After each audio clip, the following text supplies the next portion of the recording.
Welcome back. Well, the Democratic Alliance has acknowledged President Cyril Ramaphosa's address on the crisis in KwaZulu-Natal and Gauteng, but DA leader John Steenhuisen insists that Ramaphosa must clean up his cabinet. He joins us now to elaborate on this further. John, always a pleasure to have you this evening. Well, we saw President Cyril Ramaphosa during his address last night acknowledging that indeed they were ill-prepared as government to face the protests and subsequent looting that we saw over the past few days. The violence did not have to get to that level, and that for them was perhaps a short sight.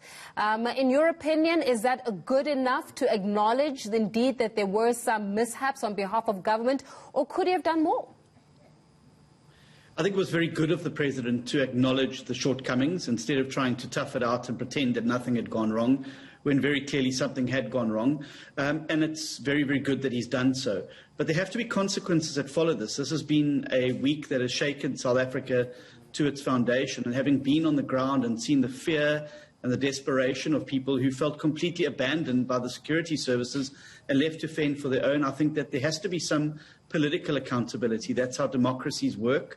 Those responsible for those ministries that let South Africans down, both the intelligence services as well as the police services, I think need to do the right thing and be held accountable. If this had happened in other democracies, you would have seen the ministers tendering their resignation, particularly after the President last night had admitted that their departments had failed in the way that they've done and have cost billions of rands, lost 212 lives and shattered the lives of many, many of our citizens in KwaZulu-Natal and Gauteng. So according to you, the right thing to do at this point would be for President Cyril Ramaphosa to fire the intelligence chief, Ayanda Dlodlo, as well as Minister of Police, Bheki Cele, at this point?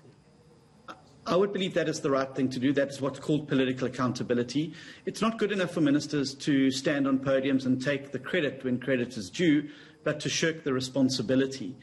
Democratic accountability demands that when you mess up and things don't go well, and when it has such a profound cost as it has had here, that is the right thing to do, to show South Africans that you've taken on board the seriousness of the failures and that you're determined to fix them. The security services cluster, and particularly intelligence, has been in turmoil for many, many years. The Mufamadi report that was tabled at the President's request has still not been actioned, and we're living with a domestic intelligence service that completely failed us. I mean, you didn't need to be James Bond to be able to read what was happening on social media and see the messages and the threats last week that were given by the RET faction, particularly outside Mr. Zuma's homestead. Why then there was no preparation, no boots on the ground, no equipment to be able to deal with what happened in KwaZulu-Natal this week is simply unforgivable. Yep. And I think that there does need to be accountability. And I think the President has stood up, right, as he should have, and said, yes, we've dropped the ball.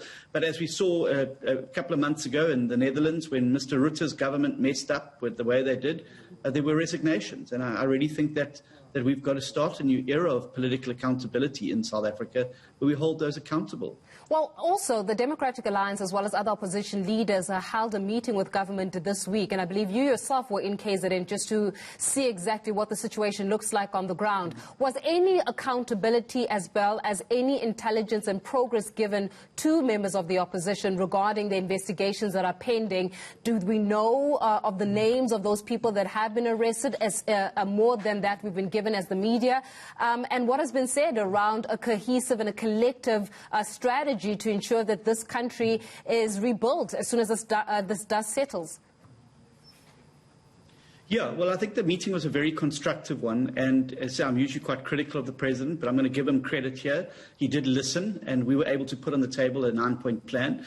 There were no names shared with us, but it was very clearly made to us that there are rogue elements in state security who they were investigating, and a number of other senior people in particularly KwaZulu-Natal who are going to be looked into. One of the things that I suggested as part of the 9-point plan I tabled with the President was to get the intelligence services onto the WhatsApp groups, onto social media, so that we'd be able to get a handle on the ringleaders and be able to nip that in the bud and stop the coordination that we've seen happening over the last week. And it was coordinated.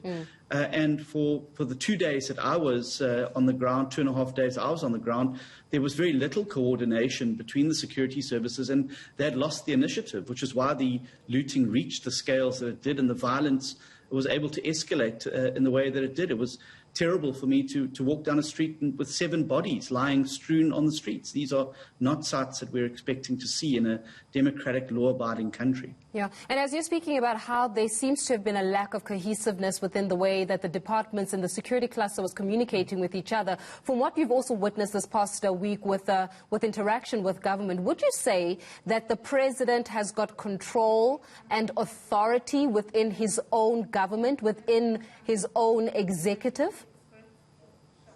I would think that he does, but the problem lies within his own party. And we mustn't forget that this was essentially an internal ANC battle that spilt over onto the streets of South Africa and then found fertile fuel in the poverty, the unemployment and the dispossession that so many of our citizens suffer on a daily basis and continue to suffer. So, I think that the problem is that he's got to rein the people in his own party in. It's not good enough to have the Durban mayor, on the day the violence starts and breaks out, putting Facebook messages about support for Zuma. It's not good enough to have people in your party who are actively promoting and supporting the looting that was going on. So I think the president's he's got authority in government, and that's vested in him in terms of the Constitution. I think he's got to get the elements in his party under control and to start preventing it from spilling over into internal party battles that spill over and then harm South Africa. John, we'll leave it there for this evening. Thank you so much for your time. DA leader John Steenhuisen giving us the insights of the Democratic Alliance, saying that indeed the police minister Peggy Cele as well as the intelligence chief Ayanda Dlodlo should be fired.